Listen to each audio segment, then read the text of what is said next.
All right. So we got pretty deep into the weeds just now with automation and signal routing and stuff like that. Basically, the point of the second unit again is to kind of demonstrate since you have access to all the tools and you know how to get to them and whatnot in Logic. Basically, have to start deciding in terms of like a concise expression of like what you're actually trying to do in Logic is you get there as a means of using the tools that I'm trying to like lay out for you. You know, it's you could do whatever you want, but just getting all of your ideas in like an intentional way down into the program and coming out with like a final product that's like one whole idea is really difficult when you have just an infinite range of options to choose from. So that's kind of a means of demonstrating the tools and maybe a little bit of how to use a couple of them. So I have some more assignments for you if you want to kind of express your interest in Logic on your own time. Excuse me. But this is not only in Logic. It's kind of, again, getting you to use your active listening skills and kind of wrapping this whole kind of tutorial up in a way that's still tangible and you can use in your everyday life and stuff. So the first one has to do with envelope curves. So for ADSR. So ADSR stands for attack, decay, sustain, and release. Decay or delay. I think it's decay.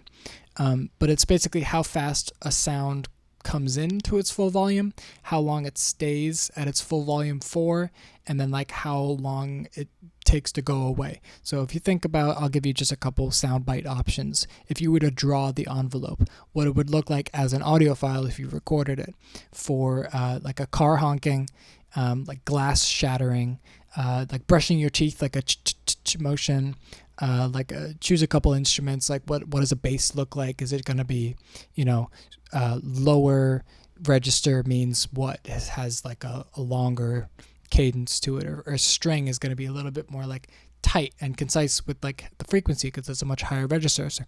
So does a string have a faster or slower attack than a snare drum? Like stuff like that. It just kind of helps you visualize what things will look like once they're all on the page.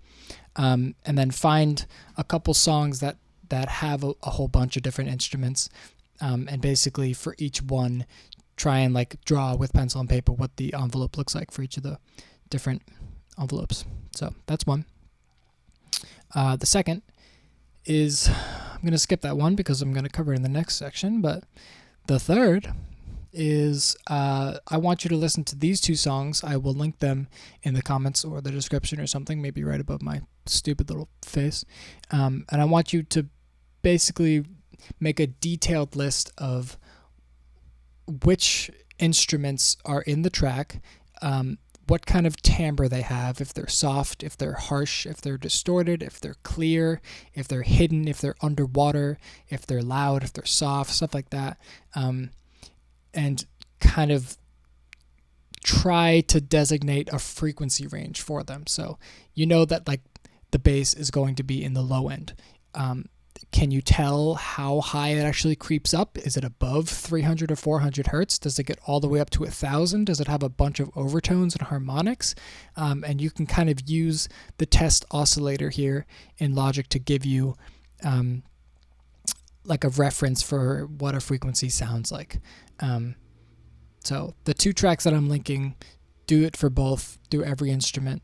What does the shaker, where is it in the frequency range? What does the envelope look like? Like, how would you generate an effect like that if you didn't have a physical shaker and a microphone to record it with? Like, how do you get a shaker sound, So do you sample it? Do you kind of use a synthesis technique and like a tremolo to like, generate that sound? So it's kind of getting you to like realize that all the tools are at your disposal to get whatever sound you're actually after, and then just catering those in a way that makes your music better.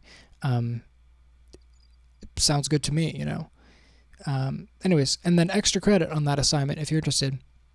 For the two tracks that I laid out, which instruments are MIDI files and which ones are audio tracks, which means where did they get those sounds from? Do you think? This is a hypothesis. I don't have the answer to this question.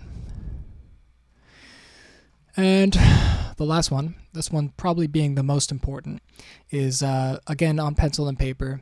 If you could just draw like a pretty detailed diagram of what like signal flow actually looks like in your project, starting at the source, starting at the beginning of where it's getting its sound from and where it actually ends up. So let's take a vocal track, for example. The source is the voice it's coming from. Once it gets into the program, does it go directly out the output, or do you send it using a bus, or do you reassign the output to a subgroup? And where does that subgroup go? Does that subgroup eventually get modified in a different subgroup?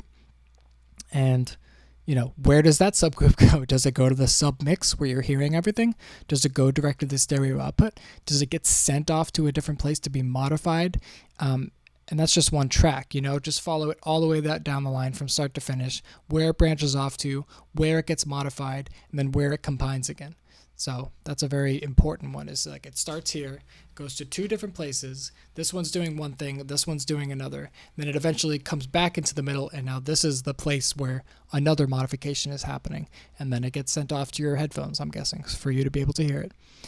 So that's signal flow. And then the last thing is just kind of EQ and compressor. If you could just describe what those are actually doing to your channel, to your signal, and like why you would use one or the other for a specific circumstance, because those are going to be helpful, super helpful. And then in the next unit, we'll go into a couple more kind of very specific tools like alchemy and stuff in Logic that you can use, and maybe we'll pull up some projects that have all these tools and where I'm using them on, and where you might be. So, get started. Bye.